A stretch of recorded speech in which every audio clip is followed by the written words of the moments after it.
Welcome to this explainer. Today, we're diving straight into an absolutely incredible excerpt from the Arjuna Vanavasa Parva of the Mahabharata. If you're into epic stories where divine beings make, well, very human mistakes, and where ancient laws of virtue crash headfirst into some seriously bizarre punishments, you are definitely in for a treat. We're going to look closely at a specific tale narrated by a celestial nymph named Varga.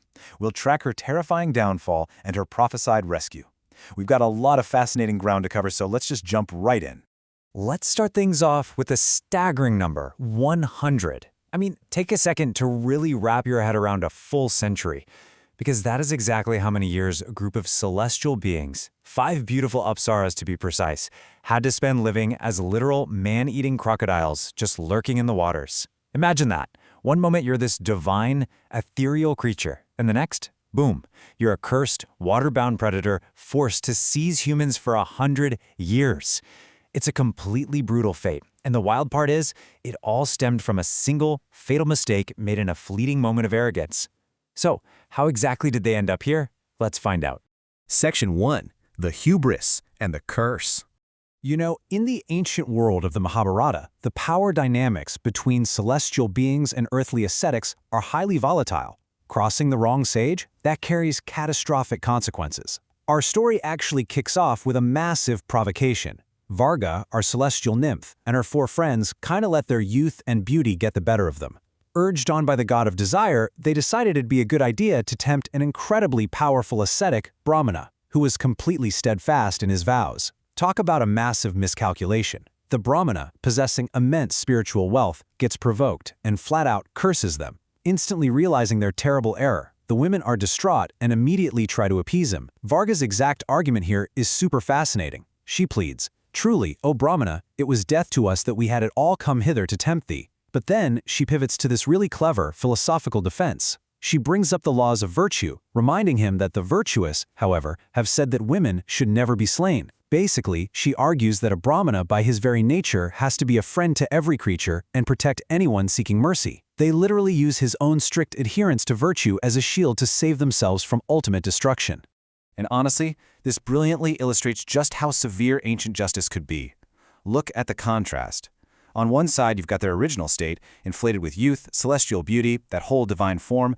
On the flip side, the gruesome reality of the Brahmana's punishment, becoming water-bound, man-seizing crocodiles.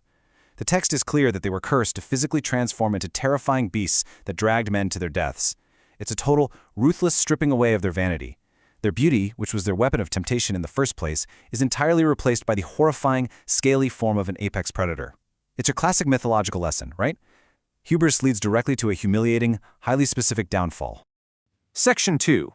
A Loophole in the Law. Now, in these ancient texts, the words spoken by powerful sages carry absolute weight. They can't just be erased, but they can be modified. The Brahmana is actually moved by their plea.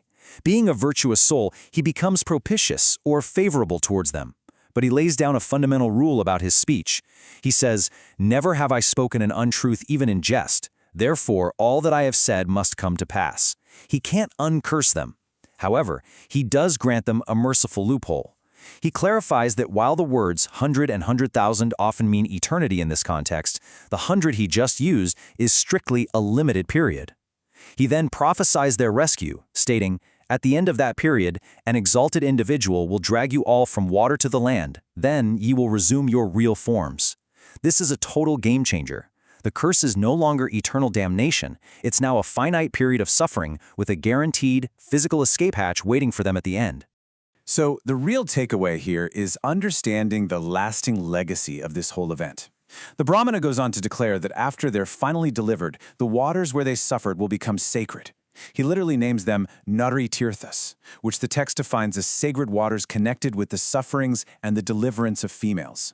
He proclaims that these waters will become sacred and sin-cleansing in the eyes of the virtuous and the wise all over the entire world.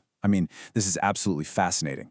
This myth is basically serving to explain the origin story of these specific geographical sites. It shows exactly how ancient cultures used mythology to imbue physical geography with sacred, sin-cleansing significance.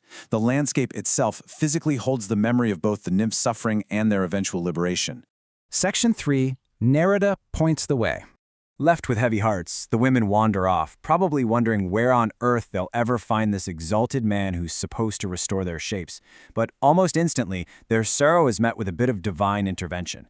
They run into the eminent celestial Rishi Narada, and the text makes a point to note that his immeasurable energy immediately fills their hearts with joy. After they blushingly explain their incredibly sad plight, Narada gives them a highly specific step-by-step action plan. Step 1. Go to the lowlands bordering the Southern Ocean. Step 2. Locate the 5 regions of delightful, eminently holy sacred water. And Step 3. Wait there for the great hero, Dhananjaya, who we know as Arjuna.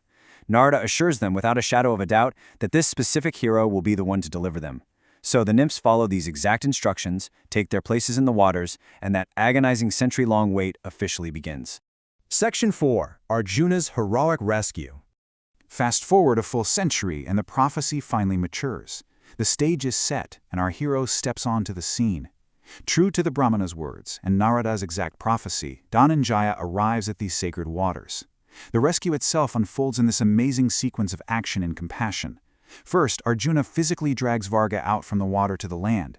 The second she leaves the water, boom, the curse is broken, and she regains her true celestial form. But she doesn't just say thanks and bounce. She immediately pleads for her 4 friends still trapped in the other waters, begging him to do a good deed by delivering them also. And what's really striking about the text here is Arjuna's reaction. It says this foremost of the Pandavas, endued with great prowess, cheerfully delivered all of them from that curse. He doesn't hesitate, he doesn't complain about wrestling crocodiles, he just cheerfully pulls them out.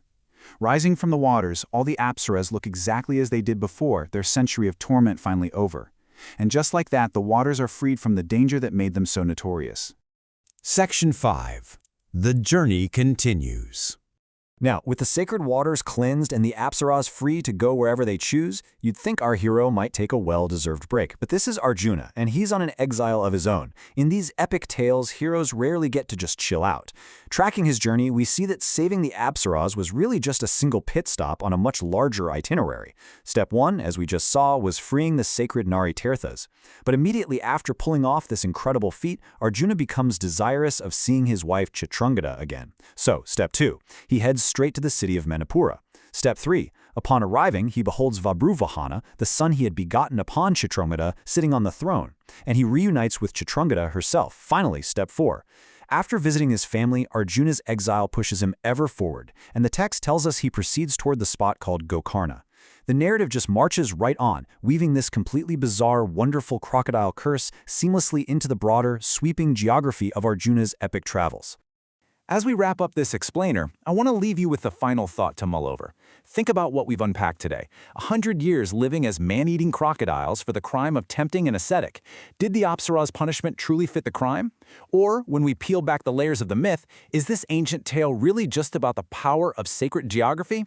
Maybe it's a brilliant narrative device designed to explain exactly how physical spaces, like the Nari-tirthas, become holy destinations for cleansing sin, forever tied to the memory of feminine suffering and ultimate deliverance. It really is a testament to how the Mahabharata masterfully layers moral lessons, human and divine flaws, and the very map of ancient India into one seamless, captivating story. Thanks for exploring this with me, and definitely keep questioning the deeper meanings behind these incredible ancient texts.